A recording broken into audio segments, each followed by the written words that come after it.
Warning: this podcast may contain graphic and triggering content. Please listen at your own risk. Each individual struggle is different, and everyone's recovery and healing journey is different.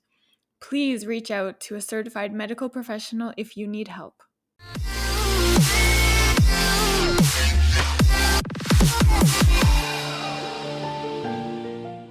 Welcome to episode 50 of Stomp the Stigma, the podcast aimed to fight the stigma surrounding mental health through education, awareness, experiences, stories, resources, and the vulnerable truth. Thank you guys for joining me today for my 1-year episode. I can't believe it's been a whole year, and I can't believe that this is episode 50. That is so crazy.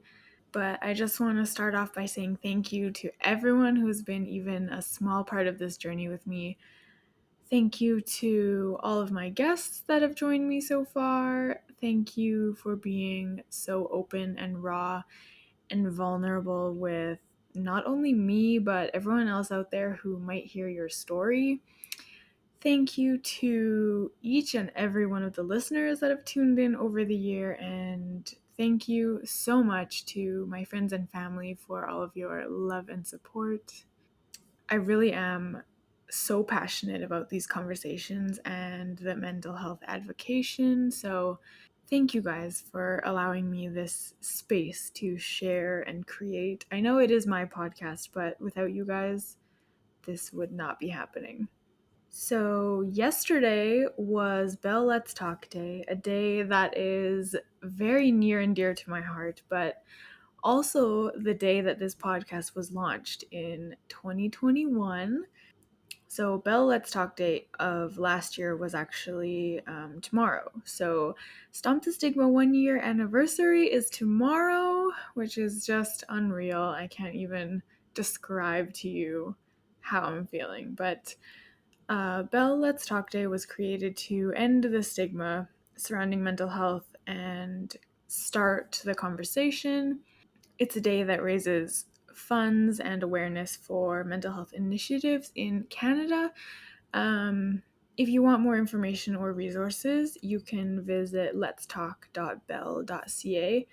But Stomp the Stigma was created to continue those conversations year-round and to have those difficult conversations and to normalize talking openly about mental health. And I really hope that listening to other people's stories and hearing my episodes has pushed some of you guys to kind of open up to the people in your life and talk about your struggles a little more openly.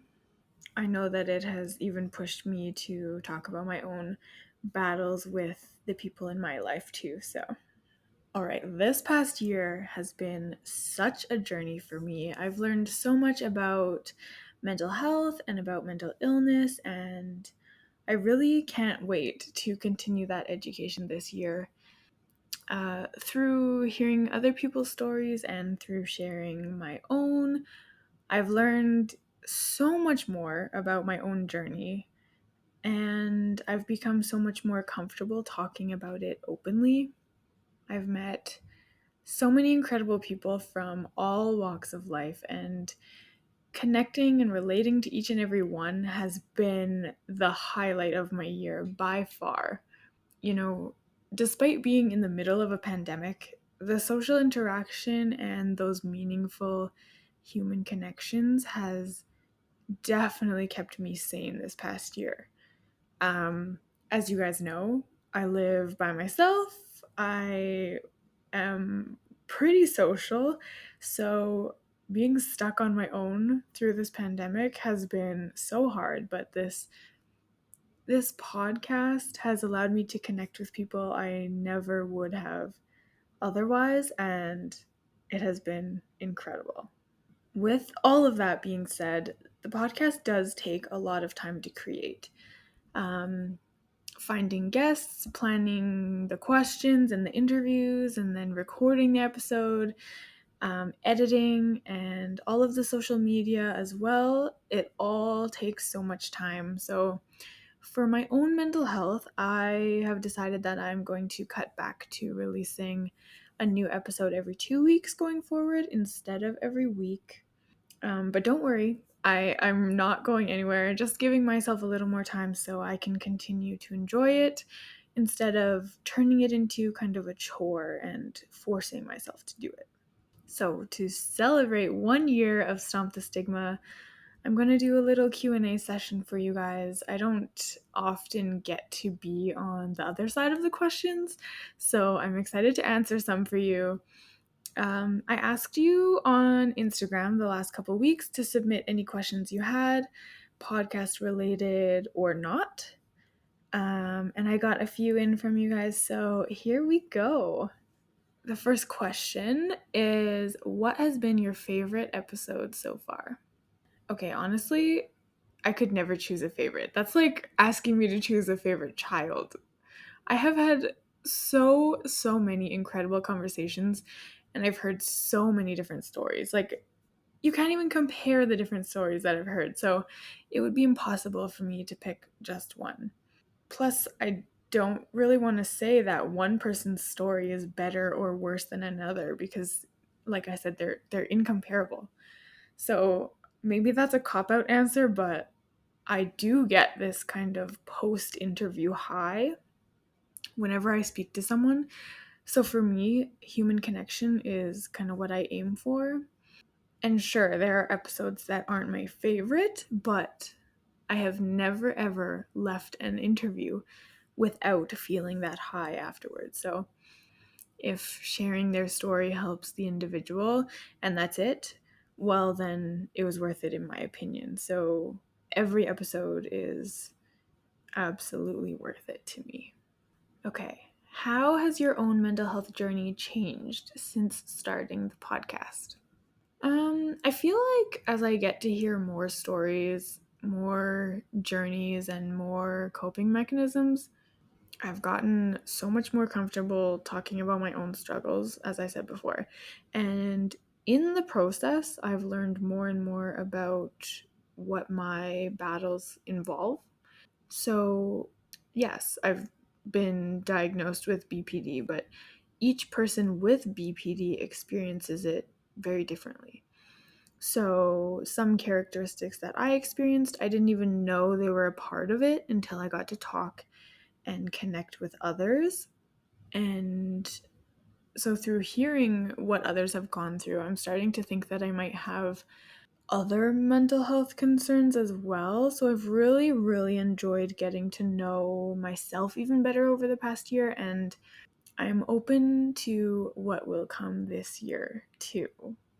You know, I'm really excited to become more connected to myself and become even more in tune with my own mental health. Plus, over this past year, I've been exposed to so many new coping mechanisms to try. It has been so great. Okay, would you ever have your own family on the podcast? Um, Probably not. uh, as I mentioned in previous episodes, I don't have much support from my family when it comes to my mental health journey.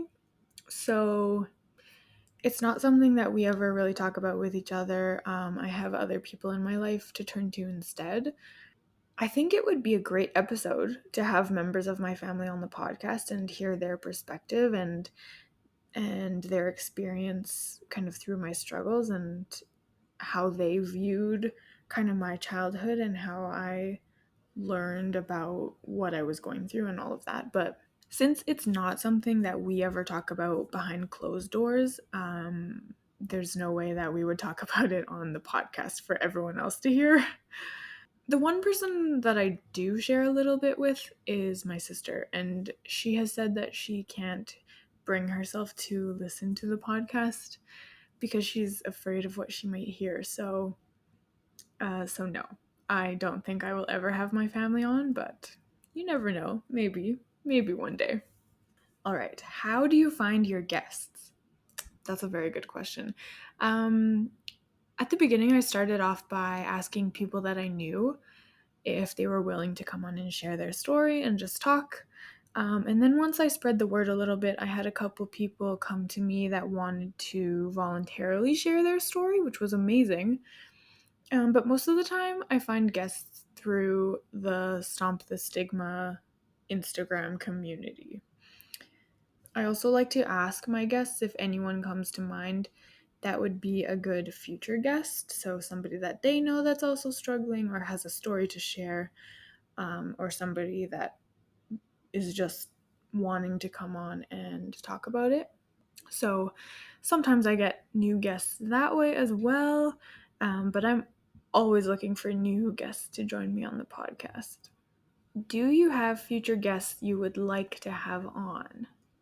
Ooh, I would love to get into other areas of mental health. So I would love to get the chance to talk to someone with schizophrenia or bipolar disorder or OCD or postpartum depression. The list goes on and on.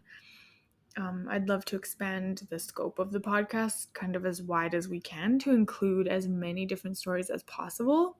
And this is something I've been thinking about for a while. I'd love to bring on different types of therapies as well. So, art therapy, I've interviewed obviously talk therapists and I've interviewed music therapists, but I would love to bring in art therapy, dance therapy, animal assisted therapy, other types of therapies and resources out there that people can access and give a try to see if it works for them.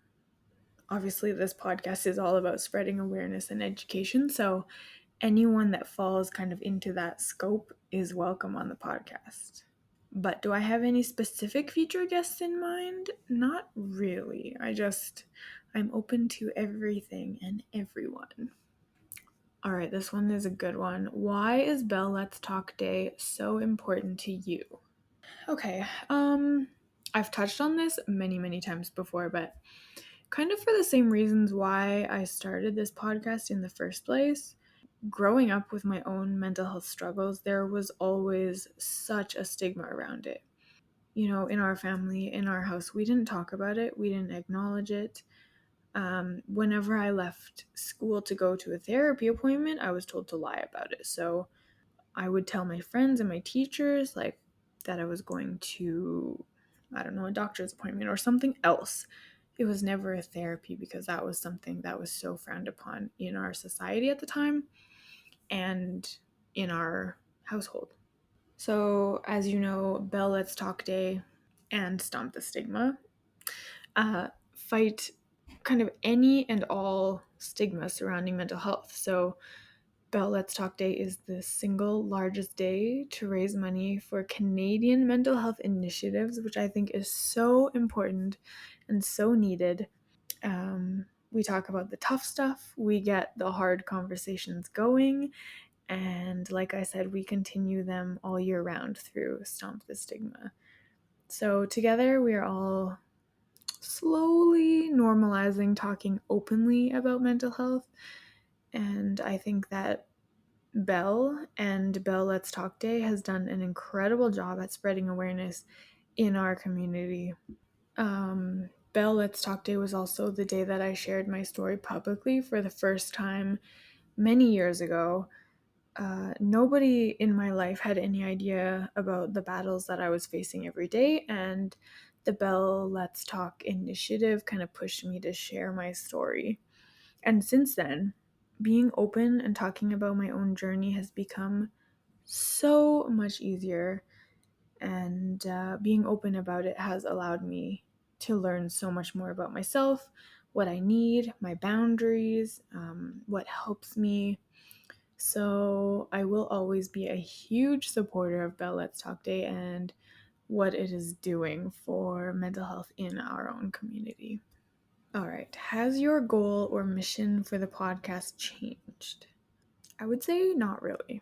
From the very beginning, the goal has always been to fight the stigma surrounding mental health. I mean, that's very vague and very general, but I think we are doing that every single episode, and it may not be an overnight change, but if each episode reaches or impacts just one person, then I think it's totally worth it. So, no, the premise of the podcast is still the same. I just hope that we can reach even more people this year and make a bigger impact on this cause. Have you kept in touch with any of your guests? Yes, I have actually. Um, I'm so lucky to have met some incredible people through the podcast. I've also had the chance to reconnect with friends and people who were already a part of my life before the podcast. I got to hear people's stories that I never would have expected from friends I already knew. And I also got to be the first to hear some stories as well. So I feel super privileged to be even just a small part of anybody's journey.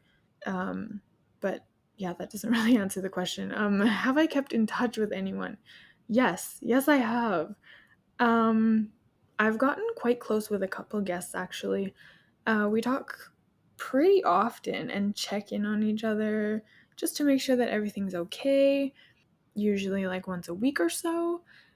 But I do keep in touch with a handful more, not as often as that, but we definitely message each other once in a while. And this community has been incredible. So if I'm having a hard day, I know that I can go and message someone in this community and talk about it. And I hope that everyone out there knows that they can too. You know, sometimes it's easier to talk to someone that you don't even know. So if you ever want someone to turn to, I am always here. The Stomp the Stigma community is always here for you. So yeah, long answer, but yes. I am so happy to say that I have become friends and kept in touch with quite a few of my guests, actually. What have you learned about mental illness, yourself, or others? Ooh, that's a big question. Um, about mental illness, I learned that it can take on so many different forms. You know, for some people, it can be not being able to get out of bed in the morning, not having the energy or the motivation to have a shower.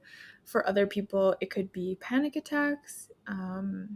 Certain places can be triggering, certain noises, activities, certain scenarios.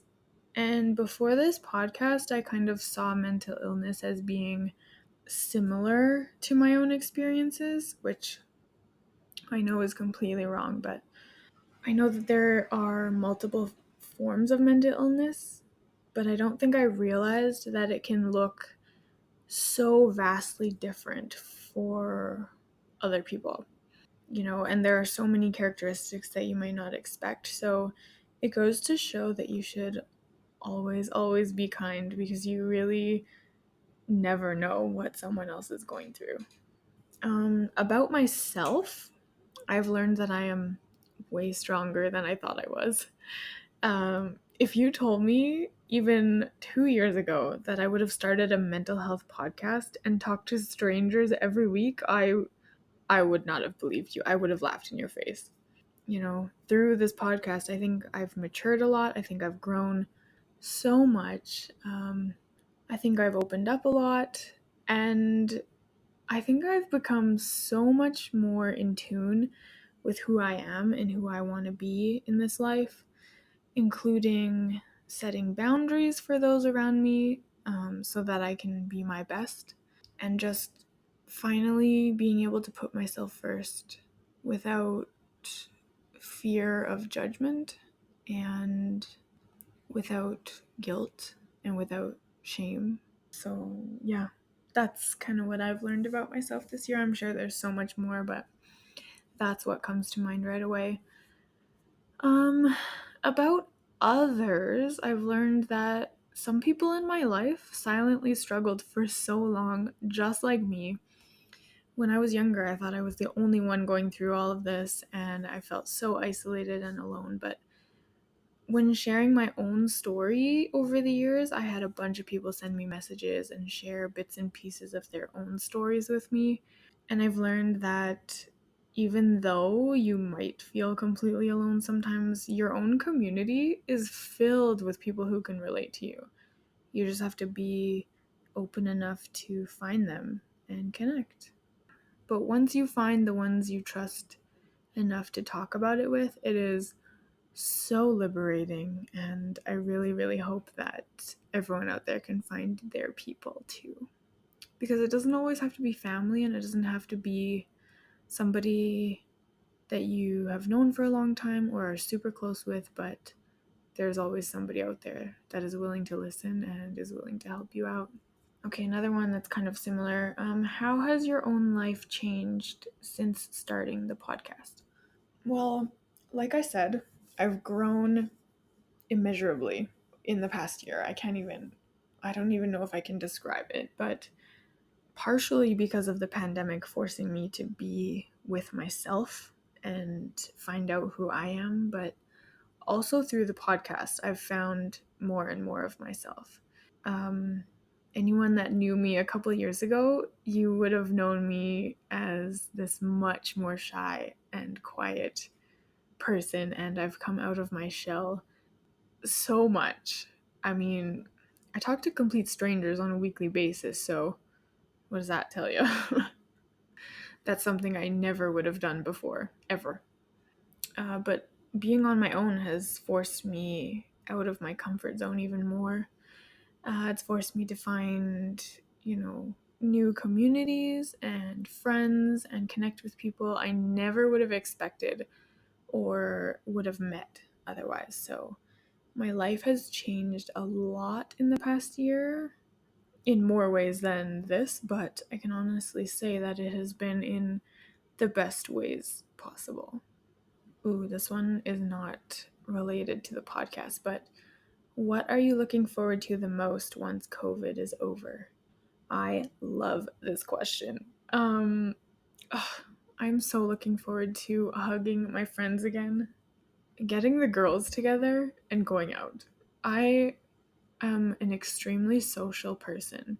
I may be quiet, but I'm extremely social. So being isolated for so long was so hard on me. I'm glad we can get together with some friends now, but I cannot wait for the day we can get dressed up and go out dancing again. I'm a big hugger as well, so I can't wait to hug anyone and everyone.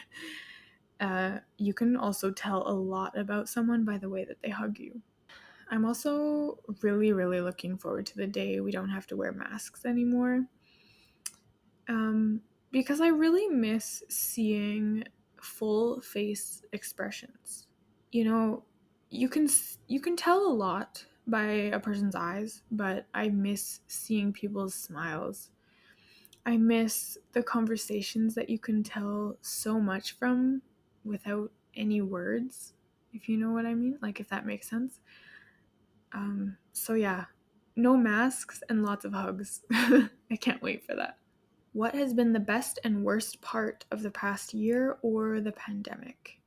Okay, the worst part for me has been the lack of connection with the ones that I care about.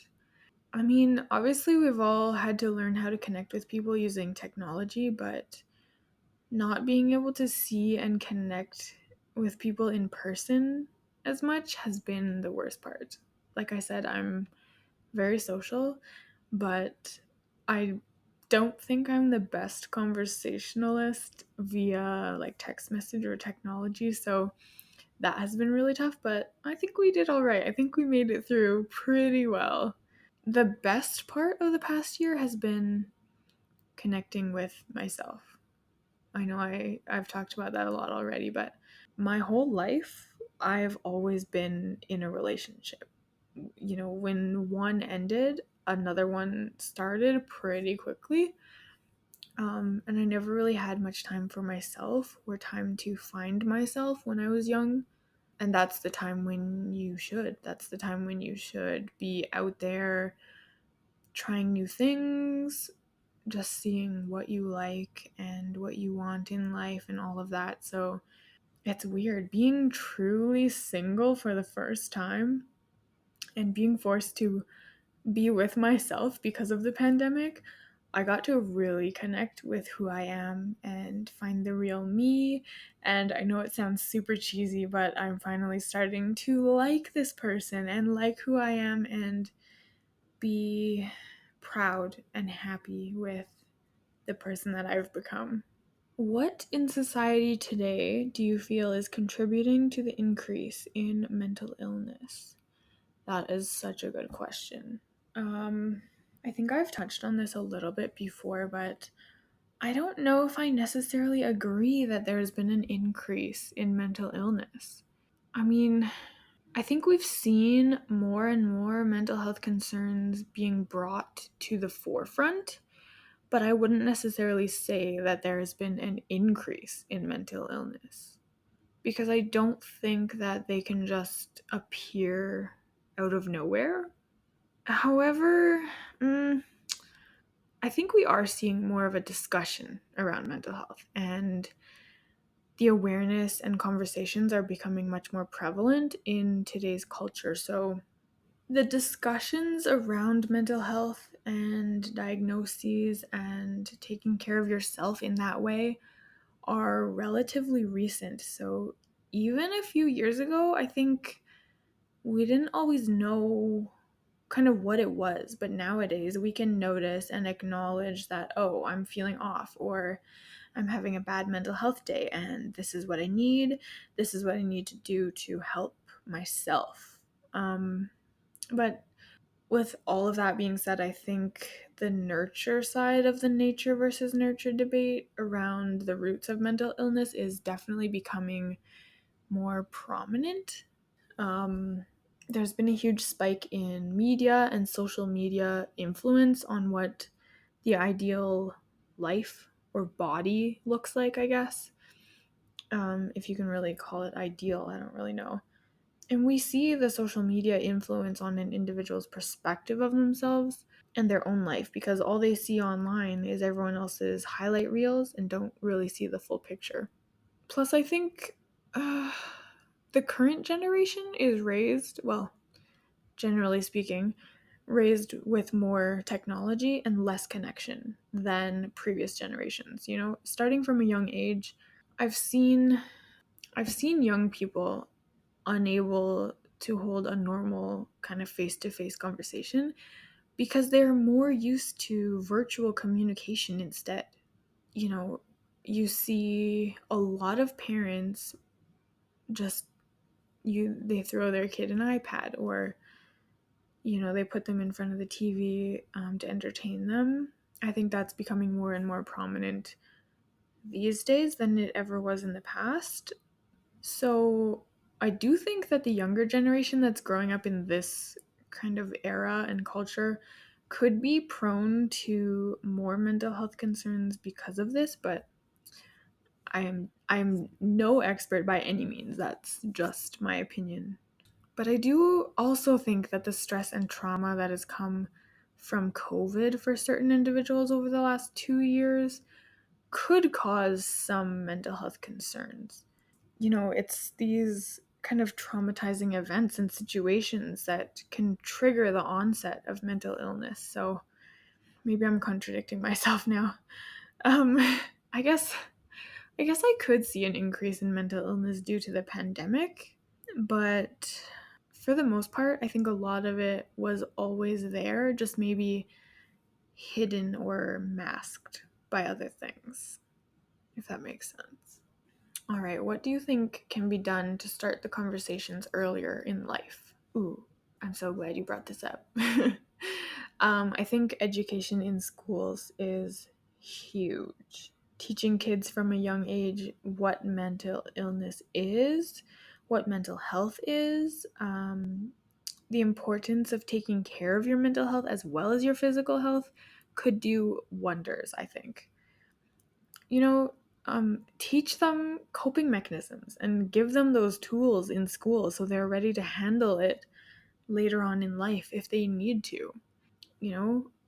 Showing kids what different mental illnesses look like, some of the symptoms or warning signs, I guess, and explaining to them that if you are living with a mental illness, you are not broken and there's nothing wrong with you. It's just an injury that is the same as a broken bone or anything else like that.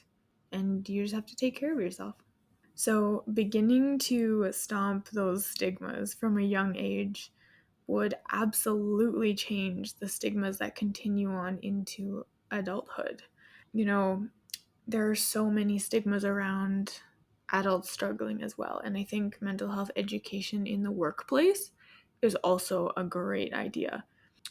From my own personal experience, most companies will just send out a flyer or a note claiming that they support mental health initiatives and like we're always here for you if you need help and all of that kind of thing. Something like that requires, very little effort on their part. Just to, in my opinion, or in my experience, it's been just to kind of save face and because they think they have to say something about mental health because it's becoming such a big part of our culture and the conversation. I talked about this a little bit on a podcast I was a guest on last year, actually, because I've never worked for a company that truly cared about their employees' mental health. And I've had a hard time accessing resources and kind of having those discussions with my employers. So, yes, I absolutely think the education and conversations around mental health should start as early as possible. All right, what surprised you the most while making 50 episodes? Ooh, the thing that surprised me the most was that you can never tell what someone has been through or is going through by the way that they live their life. You can never tell by the way someone looks or what they do for a living or even their personality. And I know that shouldn't surprise me as much as it does because people are still shocked by my story every day, every episode, every guest that I have on. People look at me and they see this outgoing, happy girl, which I am pretty much all the time. I'm super chill. And from the outside, I look like I have a great life. I mean, I do have a great life, don't get me wrong. I love my life. Like I'm a scientist, I have a great job, I have my own house, I have amazing friends and family, and I really have nothing to complain about, but nobody ever suspects the shit that I've been through and the things that I battle with internally every single day. So, yeah, I really don't know why it still surprises me sometimes, but the most shocking stories I've heard over the last year have come from the ones that I least expected. People from my life that I had known for so long and had no clue about. People that I had known for a short amount of time but would have never suspected the worst from. And even people that I had just met who were the most fun, outgoing, high-spirited individuals. This is what surprised me the most. And it's such a big lesson that I think is so, so important for everyone to hear. Okay, one last question to cap it all off for you. What are your plans and or goals for the next year? Okay. For the podcast, I just want to continue connecting with people and hearing their stories. I know it sounds super cheesy, but I love being even just a small part of someone's journey. So I have no plans to stop anytime soon. I can't wait to see where the episodes take me this year and who I get to meet. I would love to diversify even more this year, expand my guest list and dive into more mental health concerns that have not yet been addressed on the podcast, because the list is endless. There's so many more to talk about that I haven't really touched on yet. I was thinking about this the other day, actually. I would love to hold a conference as well to bring this community together and hear a bunch of stories live all in one place. I think human connection is so incredible, and I would love absolutely love to bring people together who can relate and connect with each other on this level. I don't know if that is a possibility for this year, because I love the idea of doing it in person rather than virtually, but who knows, maybe a virtual conference, that would be fun too. So yeah, those are a couple ideas I have for this year, but I'm so excited to see where Stomp the Stigma will go. All right, that is all the questions that I have for this episode. I really want to thank everyone for tuning in. Thank you for all of the love and support over the past year. I really could not have done this without you. And truly, if you ever need an ear or a shoulder to lean on, I am always here. Please don't hesitate to reach out. I know I say that all the time, and I know it's hard to do, but the first step is always the hardest. Trust me, I know from experience. Oh my goodness. But we are all in this together. Happy 1 year to the Stomp the Stigma community. I am beyond grateful for each and every one of you, so thank you so much. Share your story, speak your truth, and together we can stomp the stigma.